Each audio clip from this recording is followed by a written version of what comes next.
ఇక అప్డేట్ చూస్తే Tollywood top actor Ram Charan ఓ అరుదైన గంతను సొంతం చేసుకున్నారు. వరల్డ్ వైడ్గా పాపులర్ అయిన మేడం టుసాడ్స్ మ్యూజియంలో రామ్ చరణ్ మైనపు విగ్రహాన్ని పెట్టనున్నారు.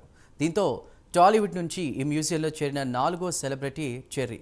ఇంతకీ మేడం టుసాడ్స్ మ్యూజియంలో చెర్రీ ఎలా జాయిన్ అయ్యాడో, ఎవరు రివీల్ చేశారో ఈ స్టోరీలో చూసేద్దాం.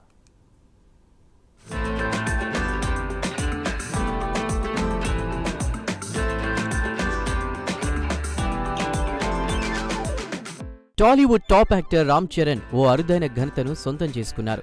వరల్డ్ వైడ్గా పాపులర్ అయిన మేడం టుసాడ్స్ మ్యూజియంలో రామ్ చరణ్ వ్యాక్స్ స్టాచ్యూని ఏర్పాటు చేయనున్నారు. వ్యాక్స్ స్టాచ్యూ అంటే మైనపు విగ్రహం. సింగపూర్లోని మేడం టుసాడ్ మ్యూజియంలో సెలబ్రిటీల మైనపు విగ్రహాలు ఏర్పాటు చేయడం చాలా పాపులర్. వరల్డ్ వైడ్గా ఉన్నటువంటి సెలబ్రిటీల మైనపు విగ్రహాలను ఇక్కడ ఏర్పాటు చేస్తారు. అలా మేడం టుసాడ్ మ్యూజియంలో చరణ్తో పాటు ఆయన పెంపుడు డాగి రైమీల వ్యాక్స్ స్టాచ్యూని కూడా ఏర్పాటు చేయనున్నారు. ఇప్పటికే చెర్రీ రైమీలపై ఫోటోషూట్ను కంప్లీట్ చేశారు. వీలైనంత త్వరలో రామ్ చరణే వీటిని ఓపెన్ చేయనున్నారు.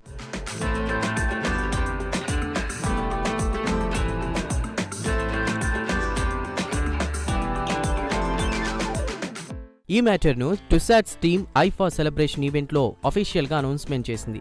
ఈ వ్యాక్స్ స్టాచ్యూకి సంబంధించినటువంటి వీడియో సోషల్ మీడియాలో వైరల్ అయింది. టుసాడ్స్ ఫ్యామిలీలో జాయిన్ అవ్వడం గౌరవంగా భావిస్తున్నానని చరణ్ కామెంట్ చేశారు. దీంతో మెగా హీరో ఫ్యాన్స్ చాలా హ్యాపీ ఫీల్ అవుతున్నారు. ఇప్పటికే టాలీవుడ్ నుంచి ప్రభాస్, మహేష్ బాబు, అల్లు అర్జున్ వ్యాక్స్ స్టాచ్యూలు మేడం టుసాడ్స్లో ఉన్నాయి.